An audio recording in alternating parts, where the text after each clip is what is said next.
사도 바울은 디모데전서 1장 12절에서 말씀하기를 자기 자신을 일컬어 내가 전에는 핍박자요 포행자요 회방자였지만 그리스도 예수께서 나를 충성되이 여기셔서 귀한 직분을 맡기셨다라는 말씀을 합니다.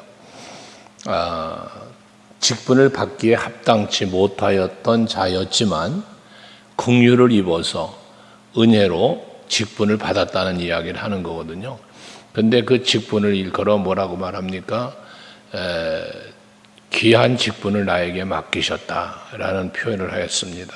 오늘 여기 1절 말씀에 보면 우리가 이 직분을 받아 긍휼하심을 입은 대로 낙심하지 아니하고 라는 표현을 하고 있습니다. 그처럼 바울은 자기가 사도로서 예수님이 나를 만나주시고 지금 사도로서의 사명을 감당하고 있음에 대하여 이것을 귀한 직분으로 여겼다는 거예요. 하나님의 긍휼, 예수 그리스도의 긍휼하심을 힘입어서 자신이 바로 이 복음 전도자의 삶을 살 수 있게 되었음을 말씀하고 있는 것입니다. 이 긍휼의 여김을 입음은 사도 바울뿐만 아니라 모든 인간이 받은 것이고 특별히 오늘날 우리 그리스도인이 되어진 우리들은 바로 예수 그리스도의 십자가의 은혜와 사랑을 입은 자들이죠. 그래서 긍휼하심을 따라 긍휼하심을 입어 등으로 많은 표현을 하고 있는 것처럼 우리들도 바로 이 마음을 가지고 있어야 됩니다. 나는 마땅히 하나님의 사랑을 입어야 할 자로 나는 마땅히 예수 그리스도의 십자가의 사랑을 받아야 할 사람인 양 생각해서는 안 되고 나 같은 죄인 살리신 주의 은혜가 고맙다는 고백처럼 하나님의 은혜로 이 쓸데없는 자를 왜 구속해 주셨는지 나는 알 수 없다는 그런 찬송가의 고백처럼 늘 우리 마음은 내가 입은 하나님의 긍휼에 대하여 감사하며 살 수 있는 여러분들이 되셔야 합니다. 아침마다 기도하지만 이 아침에도 지난 밤을 지키셔서 평안하게 건강하게 하루를 시작하게 하신 하나님, 또 하나님 앞에 이처럼 나와서 예배하고 하나님 앞에 기도하면서 또 말씀을 받으면서 살 수 있도록 우리가 시작하는 것도 하나님의 긍휼하심 속에서 이루어진다는 사실을 잊지 말고 사는 여러분들이 될 수 있기를 바랍니다. 이처럼 그렇게 하나님 앞에 받은 직분은 긍휼하심을 얻은 건데 여기 직분을 말하지만 직분뿐만이 아니라 우리가 구원받은 것도 우리가 하나님의 자녀가 된 것도 모두 다 하나님의 사랑이었지 않습니까? 그것처럼 하기 때문에 2절에 이에라는 말을 합니다. 이런 긍휼을 입었기에 이런 직분을 받았기에 이렇게 우리는 하나님의 자녀가 되었기에 라는 표현이 되잖아요. 짤막한 이해라는 그 의미 속에는 내가 긍휼함을 입었기 때문에 라는 직분을 받았기 때문에 라는 말이 되잖아요. 어떻게 살아야 할 것인가 거기 말하는데 세 가지를 말하고 있는데 가장 먼저는 숨은 부끄러움의 일을 버리고 라고 말합니다. 숨은 부끄러움의 일을 버렸다는 건 무엇을 말합니까? 내 자신이 잘못했고 부끄러웠던 일들입니다. 죄를 버리는 것입니다. 악을 버리는 것입니다. 그래서 오직 내가 죄로부터 벗어나 이제는 죄와 불의를 떠나 어제 저녁 말씀드린 것처럼 불의한 자의 자리가 아니라 하나님을 섬기고 하나님을 경외하며 사는 경건한 자의 자리에서 살아갈 수 있는 내가 되어야 되겠다는 것입니다. 죄와는 멀어지는 이 죄와 멀어지는 것은 결과적으로 무엇이겠어요? 욕심을 버리는 거라고 말씀드렸죠. 이것처럼 우리는 오직 예수로 만족하고 오직 예수로 감사하며 사는 삶을 사는 그러한 사람을 말하는 겁니다. 부끄러움의 일을 버렸다는 겁니다. 구습을 줬는 옛사람은 벗어버리고 오직 심령을 새롭게 하여 새 사람을 입으라고 말하는 것처럼 우리는 항상 변화가 되어야 합니다. 옛사람을 벗어버려야 돼. 부끄러움의 일은 벗어버리고 이제는 하나님 앞에 칭찬받을 만한 삶을 살아야 된다는 거죠. 그리고 두 번째 말하는 것은 속임으로 행하지 아니하며 라고 말합니다. 거짓된 삶을 살지 않는다는 거예요. 우리가 거짓 선지자들은 뭐 한다 해서 속인다고 그랬잖아요. 속이는 자가 되지 말아야 된다는 거지. 우리는 어떤 자? 정직한 자, 진실한 자, 가 되어야 한다는 것입니다. 여기서 속임으로 행하지 않는다는 거짓된 행위예요. 가식적인 행위예요.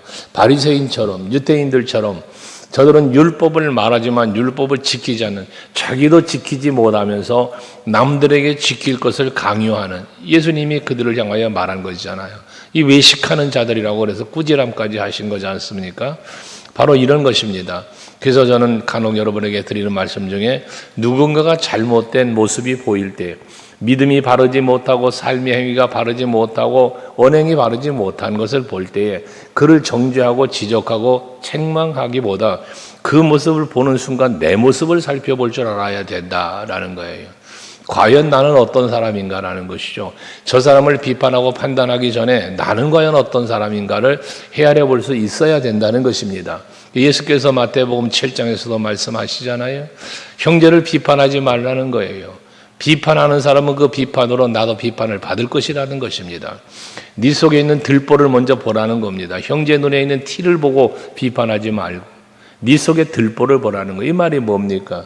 내가 비판하고 정죄하고 있는 그것보다 나는 더 추악하고 나는 더 하나님 앞에 부끄러운 모습일 수 있다는 것이죠. 하나님 앞에 의로운 자가 어디 있겠습니까?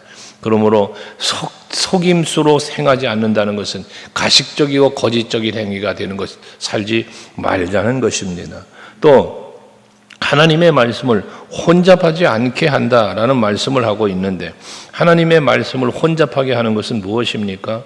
하나님의 말씀을 혼잡하게 하는 것은 거짓을 말하는 거예요. 그러니까 거짓 선지자들이죠. 이 미혹하는 자들을 이야기하고 있는 것입니다. 그러니까 우리가 항상 하나님의 말씀은 진리만 따라가야 돼요. 칼빈이 그런 말을 했지만 성경이 말하는 데까지 나는 가고 성경이 말하지 않는 곳에 나는 멈추겠다, 이런 말을 하고 있는 것처럼 여러분, 정말 우리는 오직 하나님의 말씀 안에서 성경이 말하는 것을 우리는 따르고 그 말씀에 순종하며 살기에 힘쓰는 여러분들이 되어야 합니다. 하나님의 말씀을 왜곡해서는 안 됩니다. 하나님의 말씀을 잘못 해석하거나 하나님의 말씀을 잘못 내 삶에 적용을 해도 안 되는 겁니다. 그것은 하나님 앞에 결국 악을 행하는 행위가 될 수 있는 것입니다. 오늘 바울이 표현한 말은 하나님의 말씀을 혼잡하게 한다는 말씀을 한 겁니다. 이단들이 바로 그런 겁니다. 거짓 선지자들이 바로 그런 것입니다. 그래서 우리는 거짓을 버리고 진리 안에서 살아야 되는 것이죠. 그 뒤에 이 세 가지를 다 말한 다음에 바울이 말하는 것이 뭡니까? 오직 진리를 나타내므로 하나님 앞에서 각 사람의 약심에 대하여 스스로 추천하노라고 말합니다. 오직 진리를 나타낸다라는 말씀이에요. 그러니까 이 진리를 나타내는 진리는 예수고 복음인데, 이 진리 예수와 복음을 나타낸다는 표현이 무엇입니까? 나타낸다, 복음을 전한다, 또 말씀대로 산다, 이 모든 행위를 일컬어 말씀하고 있는 것이라고 봅니다. 그러므로 여러분들, 정말 우리는 하나님 안에서 참되게 살아갈 수 있는 여러분 모두가 될 수 있기를 바랍니다. 주의 영이, 성령이 우리와 함께하면서 성령이 여러분을 이끄시는 그 길이 진리의 길입니다. 그게 오직 예수로 이끄는 겁니다. 그러니까 우리는 성령 충만 받아야 하고 오직 성령 따라 살아가는 삶을 살아야 한다는 것입니다. 그러면서 3절에 만일 우리의 복음이 가리었으면 망하는 자들에게 가려진 것이다 라고 말하고 있습니다. 이 망하는 자들은 누굽니까? 하나님을 거절하는 자입니다. 복음을 받아들이지 않는 자입니다. 하나님의 은혜를 거절하는 자예요. 그러니까 이들은 결국 망하는 자가 되었다는 것이거든요. 이들이 이 망하는 자가 되어진 것은 결과적으로 왜? 복음이 가리워졌어요. 복음을 아멘으로 받아들이지 않는 거예요. 요한복음 1장에 말씀하시잖아요. 참빛으로 이 땅에 오셨으나 사람들이 그러한 예수를, 메시아로 오신 예수를 받아들이질 않아, 영접하지를 않아. 나중에 결과적으로 예수님을 죽이기까지 한 거 아닙니까? 그 받아들이지 않는 자들이. 그러나 그러한 예수를 영접하는 사람은 하나님의 자녀가 되는 놀라운 은혜를 힘있게 된다고 말씀하고 있는 것 아니겠습니까? 오늘 이 아침에 예배하시는 여러분들은 복음을 받아들인 분들입니다. 말씀을 아멘으로 받으신 분이에요. 예수를 아멘으로 믿는 분이세요. 하기 때문에 여러분은 망하는 자가 아니라 여러분들은 흥하는 자요, 여러분들은 영생을 얻은 그러한 성도이고 하나님의 자녀인 것입니다. 이것이 바로 하나님의 은혜가 되는 것이에요. 4절에 보면 그 중에 이 세상에 신이 믿지 아니하는 자들의 마음을 혼미하게 했다라고 말하고 있는데, 이 세상의 신이라고 하는 이 세상의 신은 하나님이 아닌 우상들을 바라는 겁니다. 우상을 섬기고 우상을 따라가는 그러한 사람들이죠. 그건 결국 불신앙의 죄악을 조장하면서 하나님을 대적하는 그런 것이에요. 그러니까 우리가 어떤 악을 행하는 것만이 악이 아니라 하나님을 거절하고 하나님을 받아들이지 않고 하나님을 대적하는 것, 이게 다 큰 죄 중에 죄인 것입니다.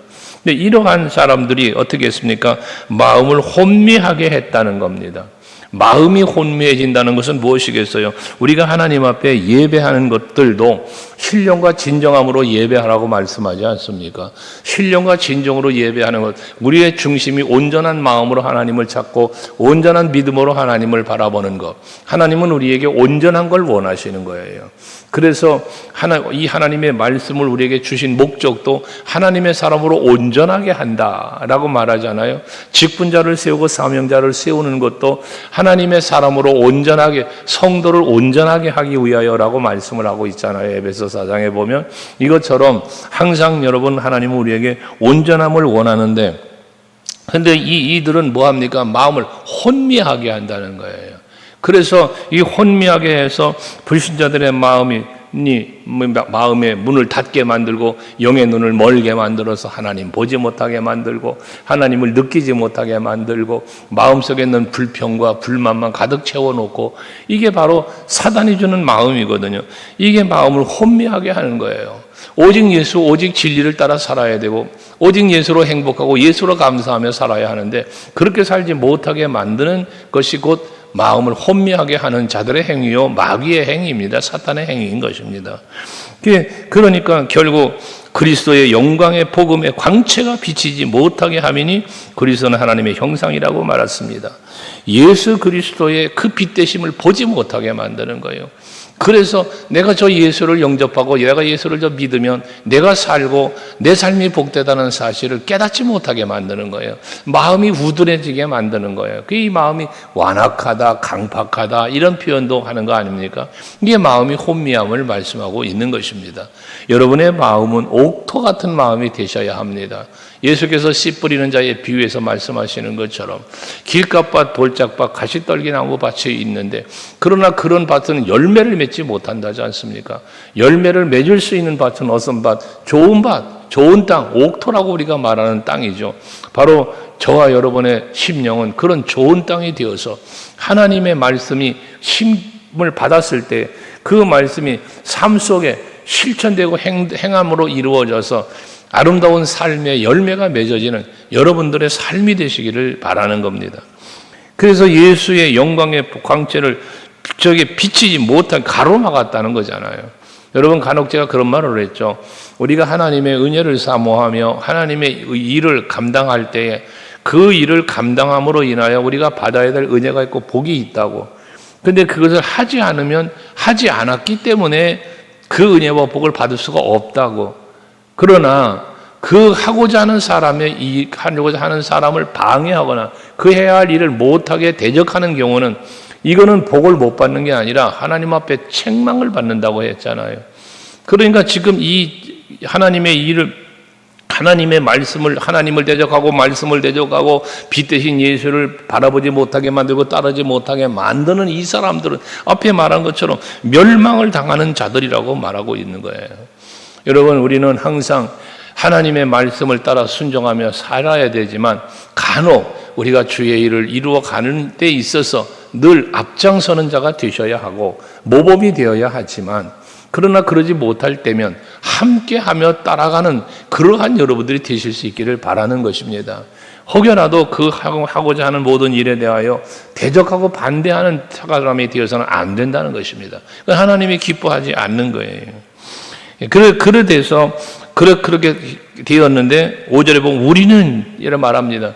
지금 멸망자들의 당하는 자들의 그런 행위를 말하고 난 다음에 우리는 이라고 말합니다. 이건 사도 바울 앞에 말한 하나님께서 직분을 맡겨주신 그 직분을 받은 사람은 이라고 말할 수 있는 것이고, 구원받은 성도라면 하나님의 자녀라면 이라는 의미가 되는 거죠. 그런 우리를 전파하는 것이 아니라 오직 그리스도 예수의 주 되신 것과 또 예수를 위하여 우리가 너희의 종된 것을 전파함이라 라고 말하고 있습니다. 우리들이 해야 할 일은 예수를 전파하는 것입니다. 오직 진리를 나타내는 것입니다. 이것이 우리의 사명입니다. 구원받은 성도의 사명이요, 직분받은 직분자들의 사명인 것이죠. 그래서 항상 전할 수 있는데 그 전하는 것이 뭐냐? 오직 그리스도 예수가 주되신 것과 라고 말하잖아요. 예수님은 우리의 구주시다, 나의 주인이시다를 고백하는 우리들이 되어야 하고, 그것을 전하는 우리들이 되어야 한다는 것이죠. 사도 베드로가 그 배를 띄워 예수님의 말씀을 전할 수 있도록 했고, 그 후에 깊은 곳에 서서 그물을 던지라고 할 때에 그 많은 고기를 잡았지 않았습니까? 그때에 주 앞에 엎드려 주여 나는 죄인이로소이다, 나를 떠나소서, 주여라는 고백을 그가 합니다. 또 사람들이 나를 누구냐고 묻는 질문에 너희는 나를 누구라고 하느냐는 질문에 베드로가 대답하잖아요. 주는 그리스도시요 살아계신 하나님의 아들입니다 라는 고백 말입니다. 바로 이와 같은 고백이 나에게 있어야 할 뿐더러 내가 그 고백을 하는 거로 끝나는 게 아니라 이 고백하는 나의 중심의 마음, 그러한 예수를 전하는 우리가 되어야 된다는 거예요. 예수는 나의 구주시다는 겁니다. 그 다음에 예수를 위해 우리가 너희의 종이 되었다라는 것입니다. 즉 내가 직분을 받은 것은 예수 그리스도를 위하여, 우리가 사명을 받고 구원받은 것 예수를 위하여. 그래서 우리는 창조된 목적도 구원받은 목적도 모두 다 뭐라? 하나님의 영광을 위하여라고 말하는 거잖아요. 항상 여러분들의 삶의 중심에는 오직 여호와 하나님을 향한 감사하는 마음과 내가 받은 은혜와 사랑, 긍휼을 입은 것에 대한 또한 그에 합당한 영광을 하나님 앞에 돌려드리는 그러한 여러분들이 되고자 힘써야 하고, 내가 그렇게 그 하나님의 말씀을 나타낸다라고 했잖아요. 그 나타내는, 진리를 나타낸다고 했는데 그 나타내는 게 내 삶이고 전하는 거라고 그랬잖아요. 여러분들의 삶의 현장에서 믿지 아니하는 자들에게도 이러한 진리를 나타낼 수 있는 여러분들이 되시는 것, 이게 예수를 오직 진리를 전하고 오직 예수를 전하는 삶의 모습이라는 것입니다. 그래서 보면서 6절에 어두운 데에 빛이 빛이라 말씀하셨던 그 하나님께서 예수 그리스도의 얼굴에 있는 하나님의 영광을 아는 빛을 우리 마음에 비추셨다고 말하고 있습니다. 요한복음 1장 9절에서 참빛 되시는 예수를 아까도 말씀드린 것처럼 예수님이 이 땅에 오실 때 빛으로 오셨단 말이에요. 참빛으로 오셨다는 거예요. 빛으로 오신 것은 왜 빛으로 오십니까? 세상이 어두우니까, 세상이 죄악으로 가득하니까. 구약의 창세기 6장에 보면 홍수로 심판하셨고, 죄가 가득할 때 홍수로 심판을 하셨고, 소돔성이 죄가 가득했을 때 심판을 하셨던 하나님이 이 세상에 죄악이 가득한데 이제는 심판해 주러 오신 게 아니라 어떻게 오십니까? 그 죄를 용서하시고 살리시는 예수로 오신 거예요. 생명의 예수로, 빛의 예수로 오신 거예요. 다만 빛으로 오셨기 때문에 어떻게 돼요? 어둠이 사라지는 거예요.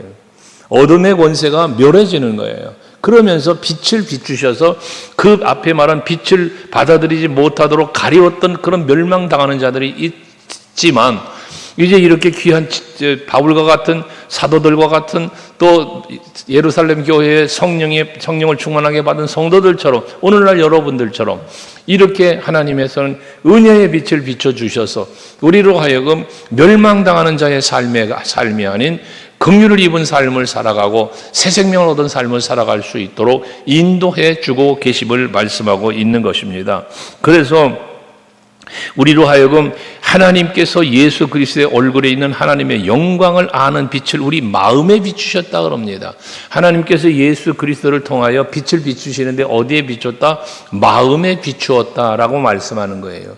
그게 우리의 마음 속에 하나님 영접한다, 믿는다, 사랑한다, 소망을 갖는다, 전부 마음의 속의 생각이에요. 우리의 마음의 생각.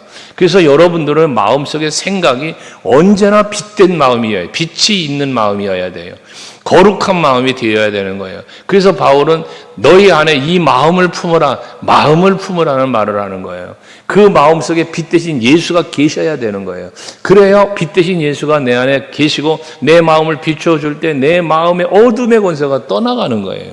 내 마음의 근심이 사라지고 내 마음의 염려가 사라지고 내 마음의 슬픔과 불평과 원망이 사라지고 이 안에서 뭐가 있어요? 기쁨과 즐거움과 행복과 감사가 넘쳐나는 거예요. 빛이 비추어진 마음은 그런 마음인 거예요. 여러분의 마음이 항상 빛 대신 예수께서 비춰주시는 그 광채의 빛이, 밝은 빛이 여러분 마음속을 비추어 주셔서 항상 예수님 덕분에 행복한 여러분 되시길 바라고, 어디를 가든지 길 잃어버릴 염려 없는 삶을 오직 진리 오직 예수만 따라가는 여러분들의 삶이 될 수 있기를 주의 이름으로 축복합니다. 기도하시겠습니다.